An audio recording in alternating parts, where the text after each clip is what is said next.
Tem um sucesso esse vestibular. Hoje a gente tem um assunto agradabilíssimo, fantástico, cai sempre e ó, para fechar, tranquilo. Vamos falar hoje de genética. Continuar a genética. Então, só para você ter uma ideia de como você estuda a genética, a gente tem dois grandes blocos na genética. O primeiro é aquela genética mendeliana que a gente já falou, que envolve primeira e segunda leis. Agora, a gente vai para a segunda parte, uma parte não prevista pelo Mendel. E nós começamos com um título bonito, ó, polialelia. O que significa isso? Significa, muitos, né? Que eu tenho vários alelos, mas a brincadeira é essa, ó, são vários alelos espalhados na população, porém cada indivíduo continua tendo dois. Por isso que na hora de você fazer os probleminhas, aqueles tradicionais probleminhas, continua do mesmo jeito, o mesmo raciocínio que você já conhece. A única diferença é que, em vez de ter dois alelos, na população eu tenho vários, mas no indivíduo, repito, continua dois. Ora, nós temos dois exemplos fantásticos. O primeiro, de vez em quando aparece, o segundo cai sempre. Qual é o primeiro? A pelagem em coelhos. São quantos genes? 4. O cesão, que determina pelo selvagem, ou agute, CCH, aquele pelo chamado chinchila, que o pessoal adora para fazer casaco de pele, o CH, que é Himalaia, e o CA, que é albino. Qual é a relação entre os genes? Tudo que você tem que saber é essa relação. O cesão, que é o selvagem, domina os outros 3. O chinchila domina os 2, o Himalaia domina o albino, e só para você lembrar do Carlos Drummond de Andrade, que não domina ninguém. Com isso, você pode olhar agora na sua tela quais são todos os genótipos e fenótipos possíveis. Qualquer combinação que tenha o cesão será selvagem. Se eu não tiver cesão, qualquer combinação que tenha CCH será chinchila. Qualquer combinação, menos os 2, CCH e cesão, que tenha Himalaia albino, ou CH, CH, CH, CA, será Himalaia. E albino só tem um jeito, CA, CA. São só 2 tipos de questões que o vestibular cobra de você daí.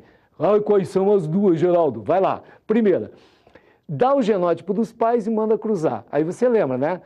Separa os genes, lembra, para casar de novo tem que separar. Separa os genes, produz os gametas e põe no quadrinho e cruza. Qual é a segunda fórmula? Diz que um casal de coelhinho teve um monte de filhotes e fala qual é o pelo dos filhotes. Sempre vai ter um albino. Aí você monta os genótipos dos filhotes, tudo que você tem certeza, e lembra assim, ó, filho tem 2, veio um do pai e um da mãe. Aí você separa e monta o genótipo dos pais. Moleza, meu amigo. E qual é o outro caso, Geraldo? Vai lá, ó. Sistema sanguíneo ABO em humanos. Isso cai sempre.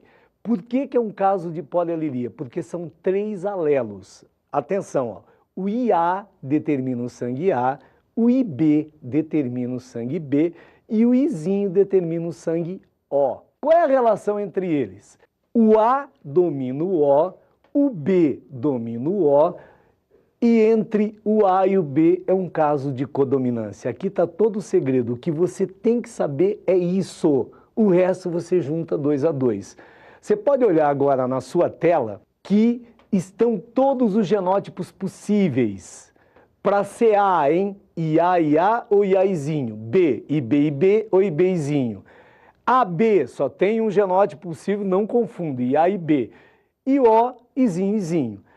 Por que tem um grupo ou outro? Isso é determinado por uma proteína, olha na tela, chamada aglutinógeno ou aglutinogênio. Quem é A tem a proteína A, quem é B tem a B, quem é AB tem as 2 e quem é O não tem nem A, nem B, nem outra proteína qualquer. Gente, por favor, se você encontrar grupo 0, porque na verdade esse grupo é chamado de 0, exatamente porque não tem nem A, nem B, nem outra proteína qualquer. Só que as pessoas viram A, B e o 0 começaram a falar O. Então, se caiu O ou 0, saiba que é a mesma coisa. Agora, outro dado que é importantíssimo lá nas transfusões. Quem é A, olhando na tabela, produz A aglutinina, que é um anticorpo, e lembra, o anticorpo está no plasma. A proteína, o aglutinogênio, está na membrana da hemácia. Quem é A produz anti-B, quem é B produz anti-A, quem é AB não produz aglutinina. E quem é O, coitadinho, produz anti-A e anti-B. Em função desses dados, nós temos aquela tabelinha de transfusão sanguínea. A pergunta até hoje feita era, quem pode doar sangue para quem? Essa pergunta está tecnicamente errada, você pode doar sangue para quem você quiser. Até para quem não precisa, nem pode receber de você. Hoje eu vou matar aquele cara. Então a pergunta correta é quem pode receber de quem? Vejam bem, eu não posso receber proteína estranha alguma em mim que eu vou fazer uma reação contrária, é rejeição. Por isso, quem é A pode receber sangue de outra pessoa que é A e do O. Quem for B pode receber de B e de O. O AB recebe de todos os tipos sanguíneos, de AB, de A, de B e O. Enquanto o O só pode receber dele mesmo. É por isso, macetinho. AB é chamado de receptor universal e o O é chamado de doador universal. Geraldo, quais são as questões que normalmente caem? Então lá vai, todos os macetinhos. Primeiro, dá o sangue do pai e da mãe e pede qual é o sangue dos filhos, que é possível. Cruzamento clássico, separa os genes dos pais, monta a gameta e cruza. Segunda opção, diz que o casal teve X filhos, dá o tipo de sangue dos filhos e pede para calcular dos pais. Moleza, monta genótipo dos filhos, lembra, cada um recebeu um gene do pai e um da mãe, joga para cima e você mata direitinho. Terceiro tipo de questão, troca de crianças em maternidade, ou 2 casais e 2 crianças, ou normalmente 4 casais e 4 crianças. Aí é moleza porque é um de cada tipo. Você monta o genótipo de todo mundo e você joga para ver quem pode ser de quem. Lembra um macete que é fantástico. AB não pode ter filho O e O não pode ter filho AB. Você já mata um monte de questões de sangue aí, ok? Lembrando, hein? AB não pode ter O não pode ter AB. Outro tipo de questão, paternidade duvidosa, vai dar o sangue da mãe da criança, do pai ou dos possíveis pais. De repente, uma mulher muito ativa sexualmente. Você monta o genótipo da mãe da criança, vê qual gene a mãe passou para a criança, que sobrar veio do pai. Se ele tiver, você vai dizer que ele pode ser o pai. O teste não é conclusivo para quem é. Se ele não tiver, você conclui que ele não pode ser o pai. Sempre que eu falo de sangue, eu, Geraldo, eu aqui, o filho da minha mãe, eu não digo que eu sou A, eu digo que eu sou A positivo. Esse positivo negativo é uma outra característica, a gente chama de fator RH. Positivo tem proteína, negativo não tem proteína. Então, o positivo pode receber dele do negativo, o negativo só deve receber dele mesmo. E aqui é um caso simples. O gene para o RH positivo é dominante, RH negativo é recessivo. O único caso que você tem que tomar cuidado aqui, aquela doencinha chamada eritroblastose fetal. Feio o nome, né? Mas olha, só tem uma condição. Uma, não tem duas para você ter dúvida. Qual é a condição? A mãe tem que ser RH negativa e a criança é RH positiva. Então veja, sempre que a mãe é negativa, tem um filho positivo, você deduz que o pai é positivo. Homem positivo casado com mulher negativa é casamento de risco. Nestes casos, normalmente o problema aparece no segundo filho positivo em diante nos positivos. Normalmente. Então, se eu tenho a segunda criança positiva com problema, a primeira também é positiva. A primeira sensibilizou a mãe e a segunda sofreu do mal chamado eritroblastose fetal. Último caso, sistema MN. É um caso de codominância. Então, MM é M, MN é MN e NN é N. Moleza sexual, fica frio aí, cara. Você lembra que a fórmula sexual cromossômica do homem é XY e da mulher é XX. Lembra assim, a mulher tem XX, tá? Nós temos 4 tipos de heranças, 2 diretamente ligadas aos cromossomos sexuais. Se lembra que o cromossomo X é maior do que o cromossomo Y. E que tem um pedacinho do Y que tem genes que não tem lá no X. Só, cara, a mulher não tem Y, Y só tem um homem.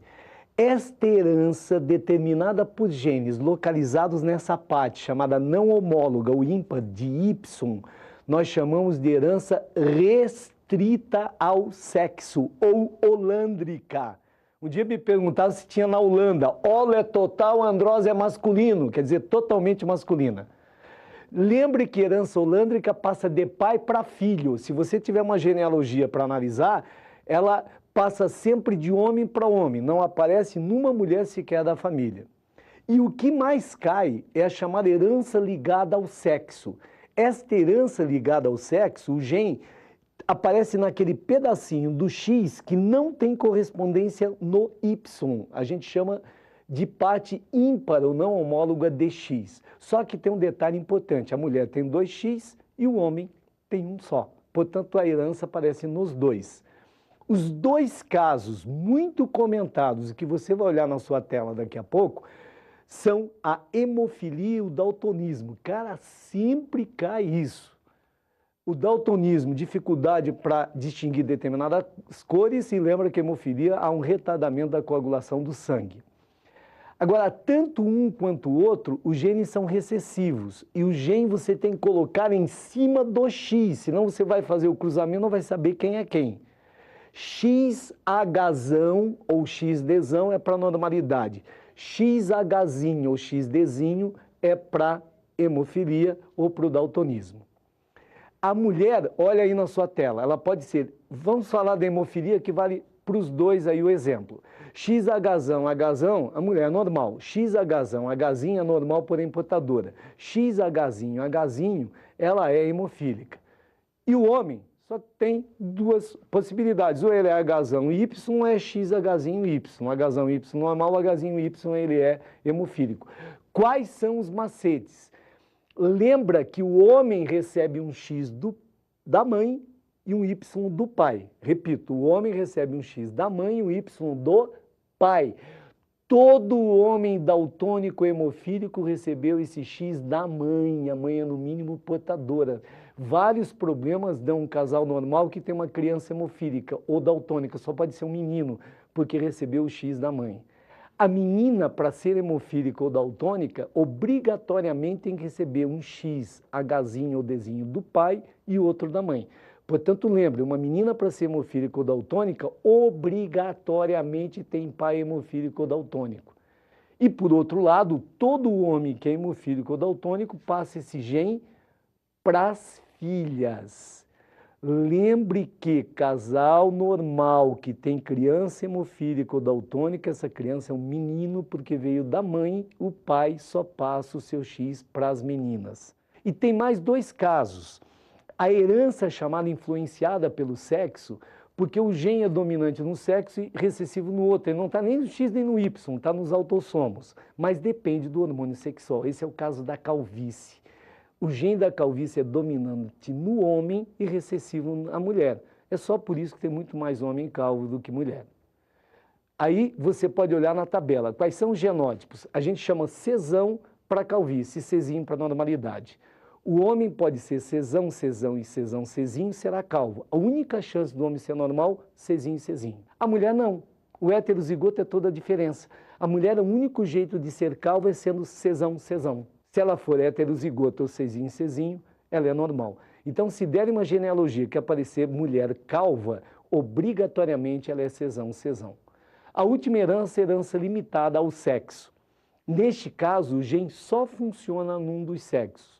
No outro, ele não funciona. Aí está o gene que determina a capacidade de postura em galinhas. O galo tem um gene, você sabe que o galo não põe ovo. Então, é importante saber o genótipo do macho, porque se eu tiver um galo de boa procedência, eu sei que terei galinhas boas poedeiras, porque o gene só funciona lá. Esse mesmo gene funciona também, esse mesmo caso, né, em gado holandês para a produção do leite. O gene tem tanto no touro quanto na vaca, mas só funciona na vaca. Mas um touro de boa procedência é sinal de filhas boas produtoras de leite. Um outro exemplo deste caso de herança limitada ao sexo é o do desenvolvimento de glândula mamária em humanos. Todos nós temos o gene, mas você sabe que só as meninas desenvolvem as mamas. Nós não. Portanto, aí estão os 4 casos. Guarda bem, herança ligada ao sexo, porção ímpar do X, herança holândrica ou restrita ao sexo, porção ímpar do Y, só nós homens temos, herança influenciada pelo sexo, calvície, dominante no homem, recessivo na mulher, e herança limitada ao sexo, só funciona num dos sexos, como no caso lá da postura de ovos em galinhas. As duas, evidentemente, que mais caem, herança holândrica e herança ligada ao sexo. Hemofilia e daltonismo. Cai um monte, estuda que você acerta tranquilamente. E agora, para ver se você realmente guardou bem, tem um probleminha aí dos mais comuns ultimamente nos vestibulares, que é sobre a transfusão de sangue. Vamos lá? Canetinha aí, anota, vamos ver se você vai acertar. Ó, da UEL 2004, hein? O pronto-socorro de um hospital recebeu 2 pacientes necessitando de transfusão de sangue. O paciente 1 possui os 2 tipos de aglutininas no plasma, enquanto o paciente 2 possui apenas um tipo de aglutinogênio nas hemácias e apenas aglutinina anti-B no plasma. No banco de sangue do hospital havia 3 litros de AB, 6 litros de A, 2 litros de B e 8 litros de O. Quantos litros de sangue estavam disponíveis para os pacientes 1 e 2, respectivamente? Letra A, 3 e 2, letra B, 6 e 2, letra C, 8 e 14, letra D, 11 e 8, letra E, 19 e 10. Olha aí, eu sei que você já prestou atenção. O paciente 1 tem as 2 aglutininas, anti-A e anti-B, então é O, né? O paciente 2 tem aglutinina anti-B e um aglutinogênio, então é A. Logo, letra C, 8 e 14, letra C. Meu amigo, foi muito bom estar com você, um abração, sucesso, hein? Estuda que dá.